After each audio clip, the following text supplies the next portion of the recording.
Okay, it's going. Hi.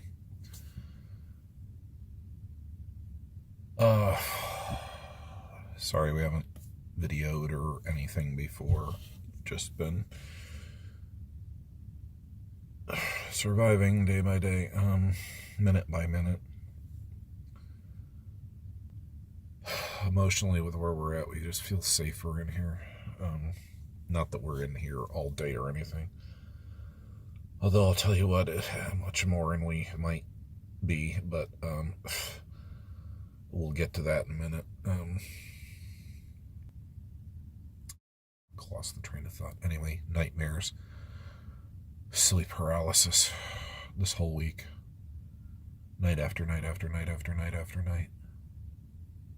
And it's the same dreams, or at least the same one over and over, with one exception.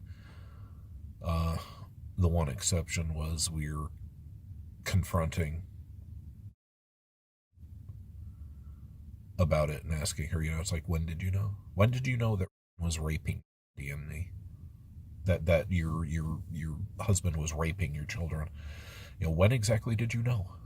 Of course, we already know the answer to this, but then she would never admit anything anyway. But it's obviously us working through the emotional confrontation that we'll never actually get to have, so our subconscious and everything is doing its best to process all 12 of us and our reactions to it, or more. I don't know how many of us there are at this point. I haven't counted lately. We haven't counted lately. But the other nightmares, the other sleep paralysis, they're always the same. It's one of the two variants on the we're trapped in the club and we can't get out, and we're going from door to door and desperately trying to find our way out, but all the doors are locked. Well, there's that one, and then there's the crumbling mansion dream, where the farther up in the house that we go, the more dilapidated it gets, and we know that there's something waiting for us on the top floor. This is like a house that we come into possession with that's been in the family or something, but that's not the one that we've had this entire week. That one is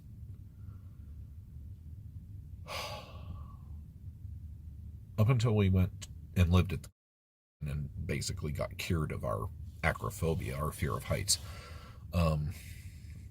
We have had a recurring dream where we are in a... Now, we always... It's either... It's always a very large skyscraper building with a lot of glass around the outside, around the walls, and on the inner atrium type of an area, and it's almost like a god damn this, like a mall or something, or like a large office complex or a large penthouse complex or something.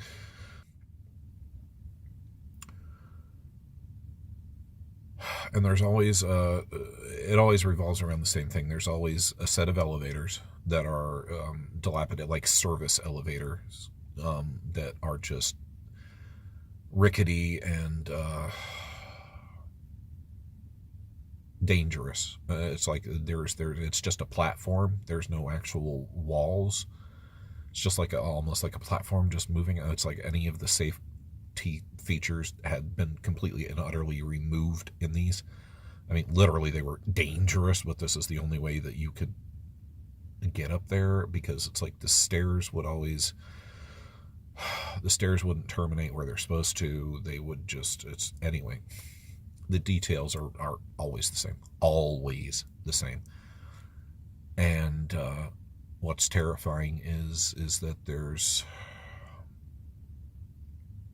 three things. There's the elevator, the elevators, I should say, because that's one of the ways that we try to take when we're trying to escape.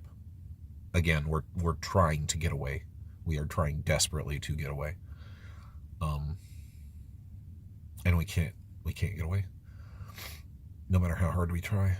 And we try to go to the elevators, and we go down, and we make it down a couple floors, and then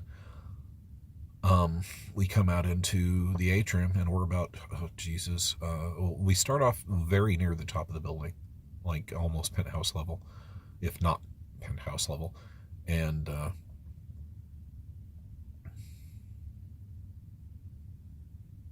we get down, we're maybe about 7 floors up as we work our way down through the elevator or the service shafts, whatever they were, and the stairs that just don't seem to go anywhere. It's like they dead end into corridors and stuff. But we always come out into the into the atrium, and somebody's chasing us, and we slip. And towards the center of the atrium, the middle of it is made out of glass. It's all the, it's one of like those glass skyscraper type things, and all of the safety rails are made out of glass. The floor, like for 6 feet into that area, is glass, so you can look down there. And we're running, and we trip, and we slip, and we go hurtling towards the edge of the drop off, and we're just about to slide off, and we're scrabbling desperately, and that's when we feel a hand on our ankle yanking us back, and we're absolutely convinced that we're going to die, that we're going to fall, because we're not just dragged, we're picked up by the ankle, and so we're dangling upside down, and we're looking down into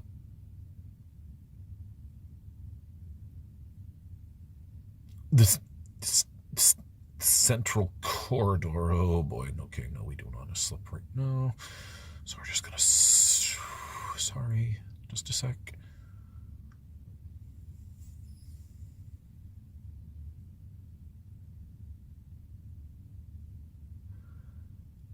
And it's like somebody's picking us up, and I don't know if we're being deliberately dangled or not, but we are absolutely fucking terrified and scrabbling. And then the hand picks us up. We're picked up by our ankle, and that's where everything goes black.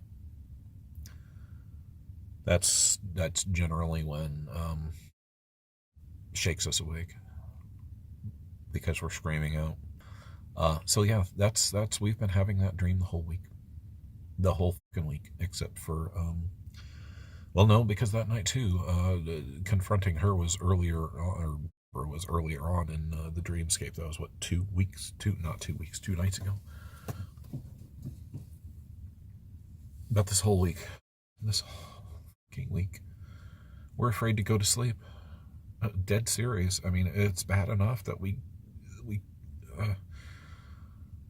and it's random. It's like we got really, really tired the other night, and we were actually in bed before midnight. But it's just been it's been all over the place, and we're fatigued, and we're tired, and we keep having that same damn dream over and over and over again, and we're following through on the DBT, and we're doing in the patterning and everything, but it's like we lost time in the we were losing time again. We lost a half hour, 45 minutes here in the closet last night. We were doing something, and then all of a sudden we were in the closet.